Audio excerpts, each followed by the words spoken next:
So, any pro-Israel in the house? Hello, I'm making this clip especially for you, for us, no matter if you live in Israel or if you're Jewish somewhere else, or if you're not Israeli or not Jewish, but you feel that something crazy is going on here. How does the world not see this? How can everybody or most of the people be supporting Hamas and their cause in chanting from the river to the sea? Can they see that an extreme terrorist group, part of a huge radical Islam uprising, is trying to take over the world, and they're just using this Israel-Palestine story to infiltrate the systems even more, to get the only hope of the Jewish state down, so from here on they can take over the rest of the world and force everybody to convert to their religion? And when you look at the way the hatred is spread towards the Jews with this insane double standard, you just stand there puzzled. How could this be? How can people not see what's going on? So first of all, if you identify with everything I said, good to meet you. And thank you for all the amazing pro-Israel influencers who are doing so much online. I think I can explain this and bring some insight in ways you might have not heard before. By the way, I'm Jewish, I live in Israel. And to understand what's going on, I actually want to go way, way back to where this all began, to Abraham, where this all started. I'm not going to explain this in a religious point of view, but more as in history and understanding human nature that kind of brought us to this situation. So when I'm explaining how this all begun, I just want to say I'm relying on writings of two Jewish sages, rabbis. One is Maimonides, known as the Rambam. The other is Baal HaSulam, or the translation is the owner of the ladder, or Rabbi Yehuda Ashlag. That except for both being rabbis and Jewish sages, they were also Kabbalists. And one moment before I start getting into the explanation, I also want to explain what the difference between Kabbalists to just regular Jewish rabbis means. Kabbalists start by saying this. They research the internality of spirituality and not only the externality of religion with the history and rituals and customs, but they also go deeper inside. And they say this. First of all, this whole discussion whether God exists or not, we're not arguing around the right point. Because according to Kabbalah, God is nature. That's why in Hebrew, you also don't use the word God. In Kabbalah, you use the words creator. Why? Because nature, the general force of nature, is creating us right now. It's named after its action. It's exactly what it's doing. Meaning God, or the creator, isn't this ghost or old man with a beard sitting on some cloud and we're talking to it. It's just the general force of nature that constantly works and creates and bestows. So the creator is the quality of the bestow in nature. So the argument of whether it exists or not isn't relevant, because here, it exists. It's creating me and you right now. What you can argue about is this force intelligent? Does it have a conscience? Does it have a plan? Does it have a purpose? That's all right. Those are questions you have to think about, but that's not the point. This force exists. And when Kabbalists look at nature, they say something very simple, like scientists. If you see nature, if you observe nature, it just constantly tries to balance itself. It always tries to find a place of balance. If you know the rules, the laws of nature, and you learn how to be in balance and harmony with them, you'll feel them as good. If you won't be in balance and harmony with them, you'll feel them as bad. If I fall off a cliff and gravity drags me down, it's bad. If I know about gravity and know how to be in balance with it and watch out not to fall off a cliff and I use it to swing on a swing or go down a sliding board, I'll feel it as good. Or electricity can be good or bad. If I stick my finger in the socket, I'll say it's bad. If I use it to light my room and to connect my camera, so it's a good thing. And Kabbalists say, except for what we see with our eyes, we also have our inner nature, our thoughts, our feelings, our desires they're also part of nature. Nature is working on us right now. And that internal part, the inside of me, the concealed part of me, if I learn to bring that into balance and harmony with the general force of nature, then I'll feel the good, the oneness, the love, the harmony in nature. That is what the wisdom of Kabbalah does. When a person learns how to bring himself into balance with nature, and he finds that inner balance, a spiritual reality just opens up before him. And that person is called a Kabbalist. It's not mysticism. It's here for everyone to be able to implement and see for themselves. For example, there are a lot of radio waves here just floating around the room, but I don't hear anything. If I had a device, a transistor, that I could tune it to those waves, I would hear music. Same thing, there is the law of bestowal and love all over the place. But if I don't know how to tune into it, I don't see it. If I learn how to tune in my heart to those frequencies, to bring my heart into balance with that quality of nature, I will discover a spiritual reality here around me. So what does the Kabbalist discover first when he enters this spiritual realm, when it opens up before him? A few things. One, that this force does have conscious, it does have a thought, there is a plan behind it, and a purpose at the end of it. That's why also Kabbalists know how to explain history that unfolds before us, because they already attained that whole plan upon themselves. Another thing a Kabbalist attains, he gets like an x-ray of his internality, of his soul. And I don't know whether you heard it or not, our soul is divided into 10 qualities, called the 10 Sfirot in the wisdom of Kabbalah. One of the main qualities, called Malchut, or kingship, is our ego, is our desire to want to control, to determine. We only see things our way. We want to fill our desires. And again, it's nature. It's not good or bad. That's just the way we were created. The question is how we use those qualities. Except for that quality of the ego, there's another quality. Oh, by the way, the sum of all our desires in Kabbalah is called our heart. The ego controls our heart. That's the sum of all our desires. There's another quality out of the 10 Sfirot called the quality of Bina, and that is called the point in the heart. Inside each one's heart, there's a little point that can also see the other, can feel compassion towards the other, can look at life from the side, see their ego on one side and themselves on the other, and can observe their own nature unfolding.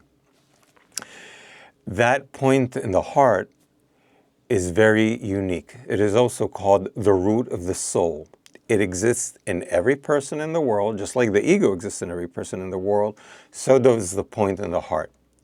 Once that point becomes active, it starts searching for meaning. It starts being able to observe life from a different aspect. And there's some people that it's awakened more, and some people that it's awakened a bit less. Now that same Abraham, about 4,500 years ago, he's known as one of the first people that the point in the heart was bursting in him so strongly, that need to understand the meaning of life, that he was able to not only discover that spiritual reality, he also turned it into a method called the wisdom of Kabbalah. That's what he based that group around, that group he put together. Now, this all happened back in ancient Babylon, where the whole story of the Tower of Babylon actually comes to tell a story about the outburst, the insane outburst of human ego. That's why it says that people couldn't talk to each other anymore. They couldn't understand each other. They started arguing. Their egos didn't let them agree anymore. And Abraham collected those people that he talked to and saw that they also had points in the heart and said, hey, everybody, look what happened to humanity. We were all like one big harmonious family just a little while ago, and now the ego is here partying and everybody's fighting with everybody and not agreeing with anyone. In his teachings, what he taught was that once you discover that spiritual reality, you see that all of humanity is connected like one big, huge spiritual organism. And just like in an organism that has cells, each one of us is a cell in that huge spiritual organism. By the way, it's called the Shekhinah, if you ever heard that name. Now, the cells in our body, there's the cell, and there's the little nucleus inside. And the nucleus is in charge of connecting to the rest of the web of the whole body, to the other cells. Same thing in the human oneness, in that one big organism called the soul of humanity. Each one of us has his ego, the cell, and the point in the heart, the point that connects him to all the other cells to see that we're one whole. But back when the ego bursted out, the connection between those nucleuses, between the points in the heart, were lost. And that's how basically that organism started having like a cancer spread into it. The human ego was spreading everywhere, just dissolving those connections.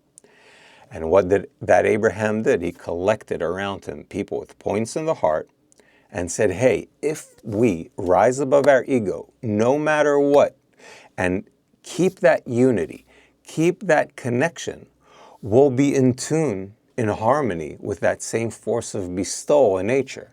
Just like that force is connecting and uniting with love and light.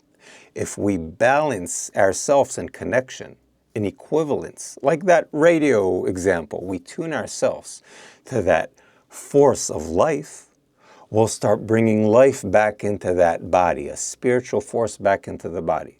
Just like in a sick body with cancer, it can't live. Because of the separation, there's no life force in there. If the cells start working in connection and harmony, the life force can start coming back into the body. Same with the body of humanity. If the ego is above the unity, so the life force, the light can't come into humanity, and that's why we see so many wars and separation. But if you sustain the unity above all the egos, that's called love will cover all crimes, you make room for that light force to start coming in and spreading and healing the body. That group that Abraham formed, when he taught that wisdom, he called that group Yashar El, or Israel. It's connected by two words, which means directed towards God, or directed towards the Creator, or in tune with nature. And that group was the beginning of the people of Israel and the Jewish nation. Now, as history went by, those people also went through waves and ups and downs, and sometimes they also had outbursts of ego, like going into Egypt in the first and second temples, where hatred burst out between them. But the ones who kept coming into unity could keep bringing the life force into the world. And once there was separation, there was no life force coming into the world. And by the way, if you have a point in the heart, it doesn't matter if you're Jewish or if you live in Israel or who your parents were or what your passport is. It's a natural point that exists in every person. If you live in Brazil or China or Alaska and you start asking what the meaning of life is, the point in the heart awakens in you, you are considered a part of Israel. And you're welcome to enter that spiritual unity, that inner balance with nature. It doesn't mean the corporeal Israel that you have to live here, but that spiritual force called Israel. Now back to why the whole world is blaming Israel for everything. If you see the history of Israel, of the Jews, every time the Jews were united and connected, the world were okay with them and even praised them and even came towards them with love and harmony. Every time there was a lot of disconnection between Jews or separation, so the world came up against them and started chasing and killing and massacring. And we are at a time that, again, on one side, every person in the world can be called Israel if they have that point in the heart in them. But because of the history of the Jewish people and their external customs and traditions, somehow that story kept them going and brought them to a point that most of the points in the heart today do live here in the land of Israel. And the reason the world hates us and comes against us is they feel subconsciously, they don't understand even why. That's why anti-Semitism doesn't have a clear explanation. It's always about a different reason. Once it's because of Zionism. Once it's because we have a state. Once it's because we don't have a state. Once it's because we're blending and taking over society. Once it's because we're staying secluded and away from society. There's always a reason to blame. But they don't understand why they hate so much. And look at all those protests. Look how deep the hatred is. They don't even understand why. But it's a spiritual hate. They feel that something is lacking. There's no life force, and it's probably because of those Jews. And if we unite and create that spiritual web between us, love will cover all crimes. That will bring a spiritual healing to the world. And you'll see how the hatred and anti-Semitism starts dropping and disappearing. This, in a nutshell, was the explanation of the wisdom of Kabbalah to why there is anti-Semitism. And it's a start. If you're interested, I really advise to look into it. You can contact me, and I'll show you how to develop this international unity. And all people in the world, no matter what the religion, no matter where they live, can come and join, and it will really bring humanity into love and balance. Peace.